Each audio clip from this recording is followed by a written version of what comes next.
y damos el espacio para la siguiente ponencia. Son el doctor Miguel Bautista Miranda y la maestra Basti Sudizaday Jiménez Amador, ambos de la unidad académica, profesional Chimalhuacán. Basti, bueno, los presento rápidamente.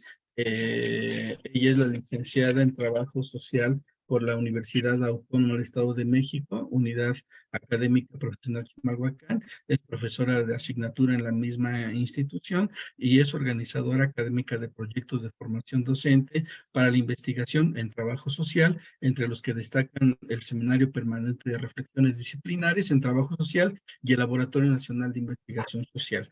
Es representante evaluadora en la licenciatura en Trabajo Social ante la CIES y ha participado en la elaboración de programas y estudios y guías de evaluación de aprendizaje en la reestructuración del proyecto curricular 2018 de plan de estudios de la licenciatura en Trabajo Social de la UAM.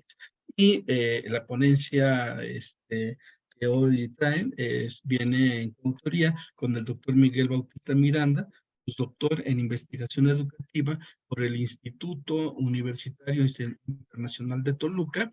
Él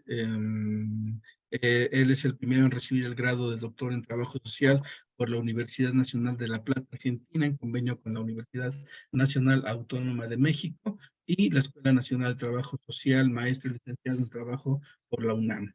Forma parte del Sistema Nacional de Investigadores, posee perfil deseable PRODEP y es coordinador del Cuerpo Académico Investigación e Intervención Multidisciplinaria en los problemas sociales y contemporáneos. Bueno, pues ellos son nuestros ponentes de este momento y bueno, pues tienen ustedes la palabra. Gracias, doctor. Bueno, primeramente, un agradecimiento para todas las personas que nos hicieron la invitación, especialmente a la doctora Cristina, que nos hizo quien fue el vínculo, ¿no? Para poder estar presentes en este evento muy importante y de un gran realce social. De igual manera, en segundo momento, comentarles de manera muy rápida que el doctor Miguel se le complicó el estar aquí con nosotros. Por tal motivo, pues me encomendó el impartir este trabajo de investigación que traemos. Y en tercer momento, ya para dar pauta a la parte de la exposición, solo comentarles o hacer comentario que esta investigación nace de un compañero de nosotros, un estudiante, un amigo muy destacado en la licenciatura en Trabajo Social, específicamente aquí en la UACH, Chimalhuacán, que desgraciadamente pues hace un par de años pues falleció, pero que él junto con el doctor Miguel Bautista estuvieron trabajando esta investigación que es acerca de los estigmas asociados a un delincuente, que son construcciones de los universitarios, específicamente de alumnas de trabajo social en el municipio de Chimalhuacán. ¿No? Bien, para abordar esta parte vamos a ver lo que son los estigmas asociados del delincuente, el contexto universitario, diseño metodológico, resultados de investigación y conclusiones. Pues primeramente, o para hablar de lo que son los estigmas o entender cómo es que se relacionan los estigmas, pues comprender que se utilizaron los referentes teóricos conceptuales de Kaufman, ¿no? Quien él habla de lo que es un estigma, nos dice que un estigma está formado por una serie de observaciones y de juicios que se realizan a un lugar, a un objeto, a un sujeto, ¿no? A un individuo, ¿no? Y que estos pueden ser atributos que hacen referencia al poder a desacreditar a ese individuo.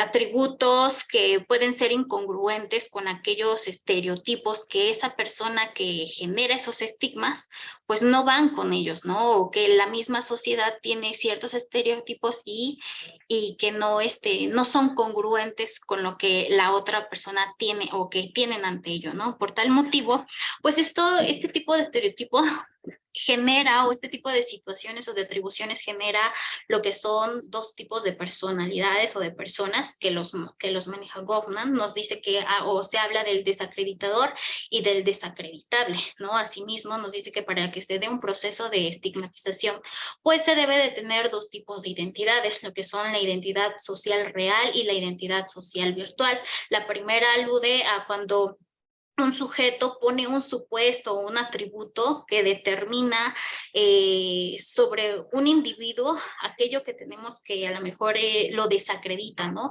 Y que por tanto esos atributos que se dan pueden ser a partir de algo que se vive en la vida cotidiana, a lo mejor una mala experiencia que se tuvo y que por tanto lo asocia, ¿no? Mientras que la identidad social, la real como tal, pues ya hace alusión a cuando esa persona o esa pauta, ese supuesto que se da a un individuo, pues le pertenece y que por tanto puede ser comprobable, ¿no? O que puede ser demostrable a partir de lo que se está viendo, ¿no? Algo que es verídico.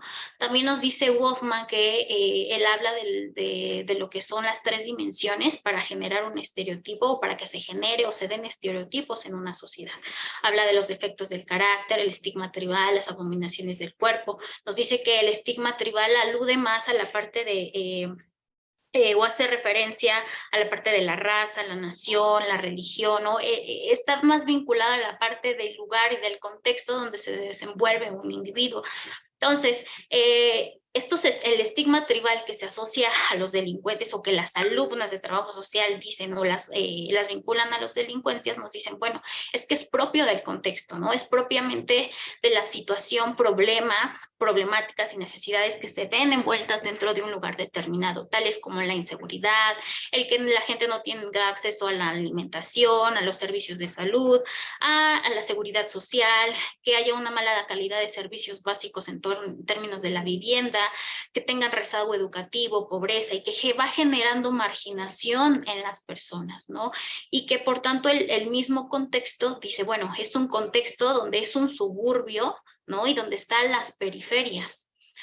Esto va encaminado con lo que es la corporeidad, que tiene que ver con una relación entre el cuerpo y el lugar, ¿no? Que son acciones donde el cuerpo es ubicado a lo mejor en diferentes zonas del mundo, diferentes zonas geográficas, pero al ver situaciones similares los van asociando, ¿no? Y que por tanto van estigmatizando, van generando esa identidad primero virtual y posteriormente real. Luego hablan de los defectos del carácter. Estos hacen o aluden a esta serie de conductas, actitudes, pasiones que tiene una persona en términos de sus comportamientos. ¿Cuáles son aquellos comportamientos que van a ejercer o que va a ejercer una persona, un individuo en un relacionado a la delincuencia, ¿no? Pues utiliza diferentes situaciones o que se ven vinculadas a las diferentes situaciones de su vida cotidiana y que se ven reflejadas por lo que es la ira, la ansiedad, el nerviosismo, la tristeza, la adrenalina, etc. Y otra, por último, son las combinaciones del cuerpo, que estas están específicamente o se ven visualizadas en el aspecto físico de una persona, ¿no? De un sujeto, donde se pueden identificar deformaciones o alteraciones físicas, ¿no? Donde se puede observar la forma en la cómo ellos visten, en la forma en la que a lo mejor tienen una perforación, ciertos tatuajes específicos que los caracterizan o que los vinculan con un delincuente, ¿no? Incluso en la parte en cómo ellos a lo mejor huelen, cómo son sus formas de hablar, etcétera. Y bueno, para pasar esto, o cómo es que las alumnas de trabajo social, porque fueron alumnas a las que se entrevistaron, cómo es que ellas asocian estos estigmas a los delincuentes, primeramente tiene que ver con el contexto universitario, ¿no? Que es en la Universidad Autónoma del Estado de México, o la Unidad Académica Profesional Chimalhuacán. Entendemos que el contexto tiene que ver con aquel estigma tribal, ¿no? Estigma tribal donde habla del lugar donde se ve o se visualiza este fenómeno social. que es un contexto de alta vulnerabilidad social con serios problemas y necesidades sociales. Tal es el caso que dice que el municipio de Chimalhuacán, ¿no? Tiene un alto índice de marginalidad, es un territorio con un alto grado de inseguridad pública y que por tanto el mismo espacio geográfico nos los dice, ¿no?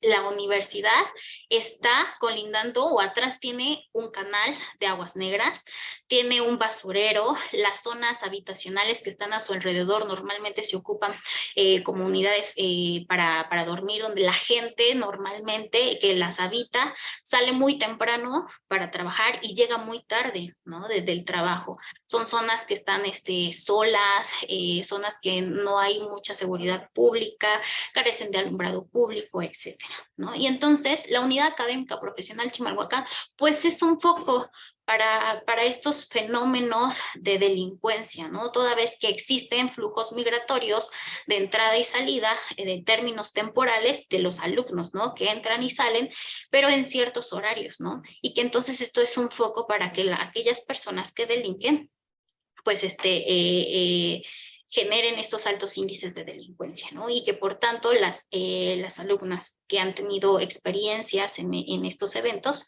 pues nos puedan contar, ¿no? A partir de los relatos, cuáles son aquellos estigmas que los diferencian entre un estudiante, un ciudadano, un delincuente, ¿no? Para esto, el diseño metodológico de esta investigación fue una investigación de corte cualitativo, tipo interpretativo comprensivo, diseño sincrónico. Las técnicas que se utilizaron fueron la entrevista semiestructurada con la muestra intencionada y se utilizó el análisis del contenido para el análisis de la información, ¿no?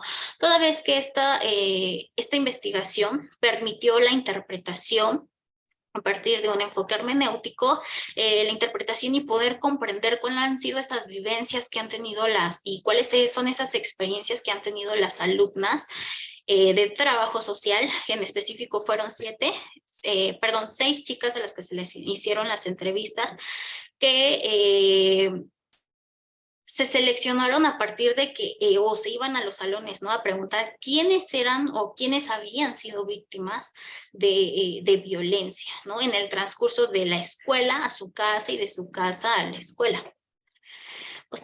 Ya para pasar a la parte de los resultados, nos encontramos primeramente con la parte del estigma tribal, ¿no? La universidad como un escenario de inseguridad pública, y tal es el caso del relato de la compañera Lorena, que nos dice, bueno, es que donde está ubicada la universidad es una buena zona para asaltar, porque saben que hay estudiantes, dice, por ejemplo, los de medicina, que ven que utilizan uniformes y que traen libros que son caros, pues es una escuela cara, y que por tanto es una zona peligrosa también porque atrae a los delincuentes, ¿no?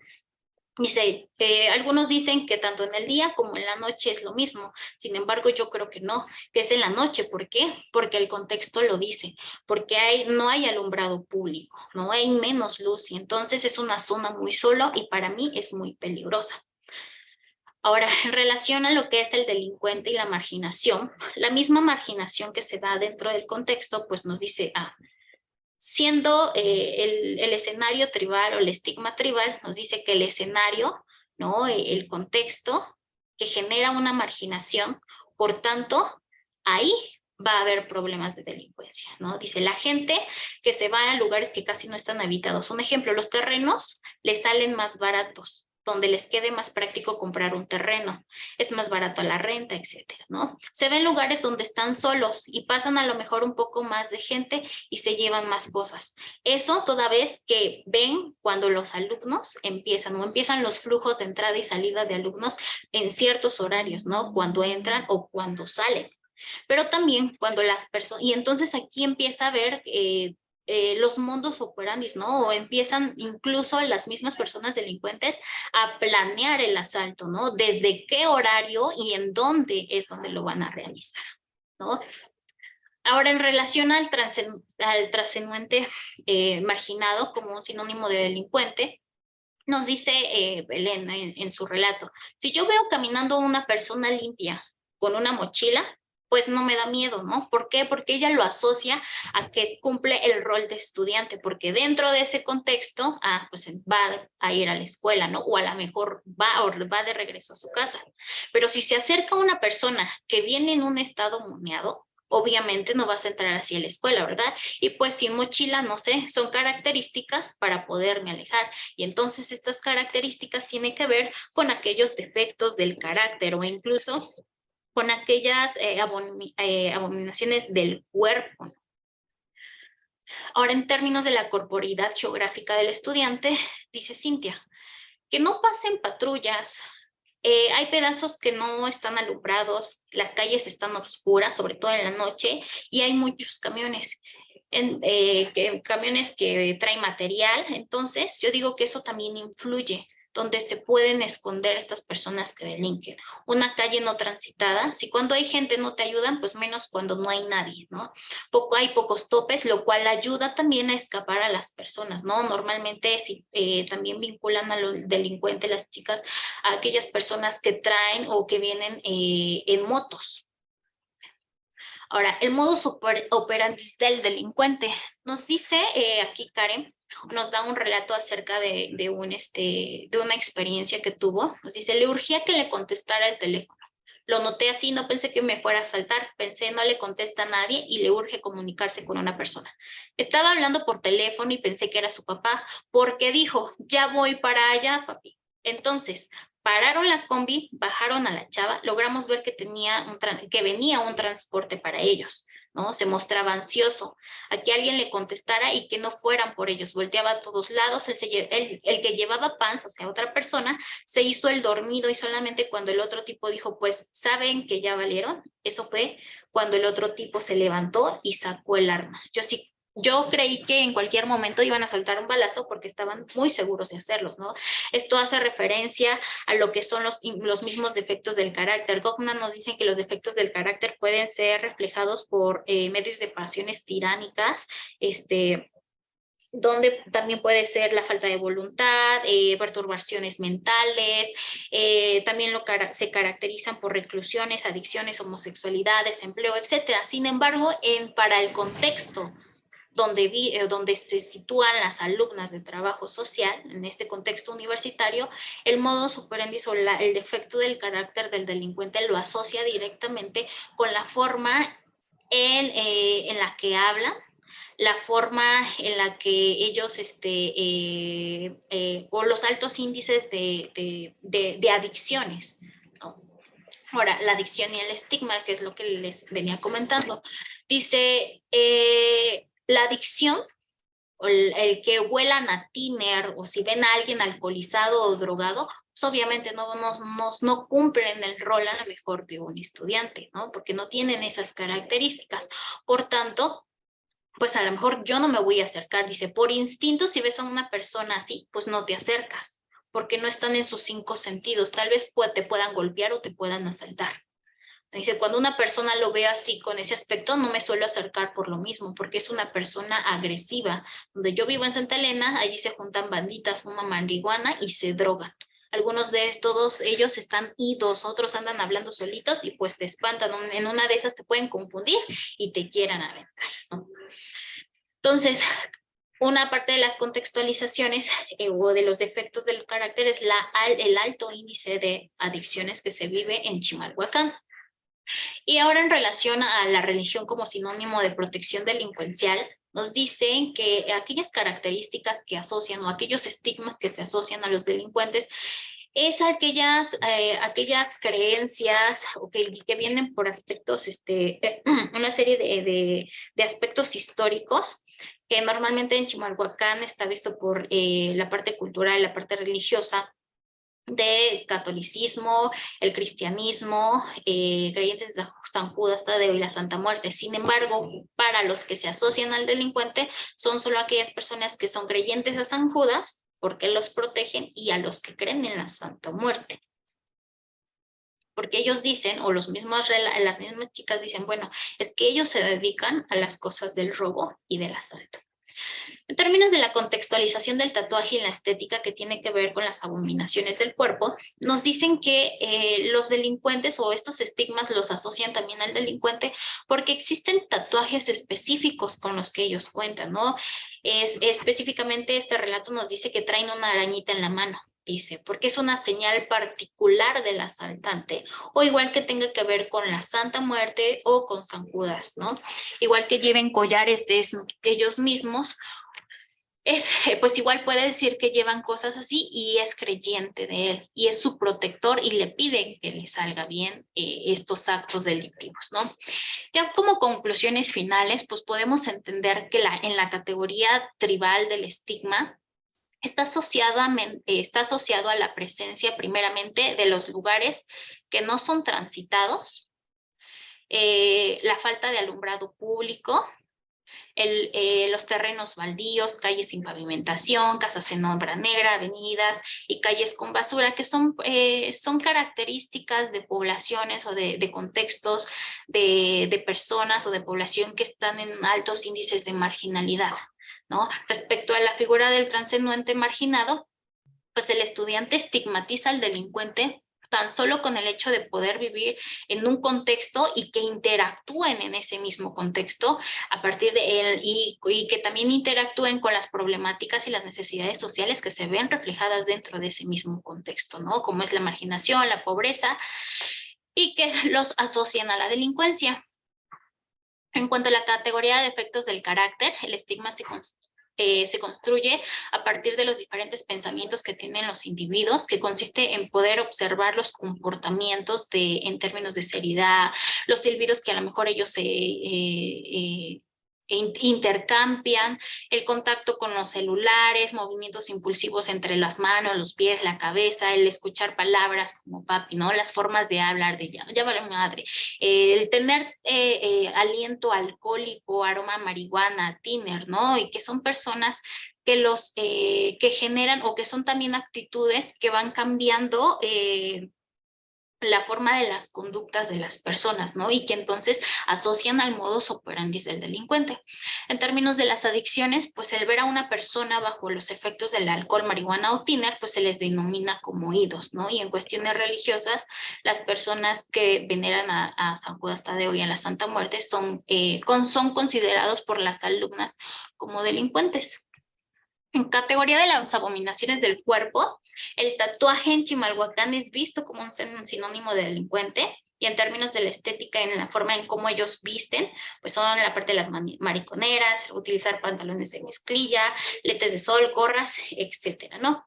Y de manera general, y es un hallazgo muy importante y muy curioso el que se encontró, es que las alumnas a las que se entrevistaron manifestaron que los delincuentes en Chimalhuacán son muy parecidos a ellos o a sus compañeros, ¿no? A sus mismos compañeros de universidad. ¿Por qué? Porque comparten vestimentas o tatuajes o formas de vida, el mismo lugar de residencia. Inclusive a veces en la vida cotidiana, pues incluso ellos conviven con estas personas que delinquen, ¿no? Porque pueden incluso hasta ser sus amigos. Sin embargo, lo único que los distinguen entre lo que es el estudiante y el delincuente, pues es el mismo rol que tienen dentro de una sociedad, ¿no? El rol de estudiante y delincuente. Y con esto termina. Y yo quisiera hacer una pregunta solamente, si me permiten. Claro Buenos que sí. días, licenciada Basti, muy completo su trabajo y sumamente importante e interesante. Es pues una radiografía realmente de lo que se pudiera decir representaciones sociales acerca de la delincuencia en un lugar muy concreto que justamente pues ha sido estigmatizado por la presencia, ¿no? de este tipo de personas con estas prácticas. Mi pregunta muy concreta es, digamos que hasta dónde se podría extrapolar este trabajo para abarcar, digamos, la tipología de la delincuencia en este lugar, Chimalhuacán concretamente, y qué posibilidad habría de esta investigación, digamos, hacerla extensiva, a lo mejor con esas mismas categorías, a uno de los municipios más que lamentablemente brillan pues no por la parte positiva, sino por la delincuencia y las formas de violencia que se presentan, que es Ecatepec, que está dentro de los primeros lugares de violencia contra las mujeres en el Estado de México. Esta tipología y esto que usted nos presenta con este trabajo tan completo, ¿se podría aplicar ahí? ¿Qué piensa que podríamos encontrar? ¿Similitudes? ¿Qué diferencias? Etcétera. Sí, claro. Los hallazgos que van a reflejar la investigación van a ser completamente, a lo mejor pueden sí haber similitudes, pero también van a haber algunas cosas que van a ser completamente diferentes. Esto por una sola situación, el contexto, ¿no? Entendemos que una problemática se puede llevar o se puede abordar en diferentes contextos, ¿no? Puede ser la misma problemática, pero el contexto te dice o te cambia un poco, te cambia la mayoría del panorama, ¿no? Sí se puede volver a aplicar esta investigación en otros contextos, claro. Sin embargo, teniendo en cuenta que es una investigación de tipo cualitativo, a lo mejor no me podría dar pauta a lo mejor a una intervención de manera macro, porque recordemos que la investigación cualitativa, pues lo que me permite es a mí solamente el interpretar y el comprender cómo se está manifestando este fenómeno social dentro de un contexto determinado, ¿no?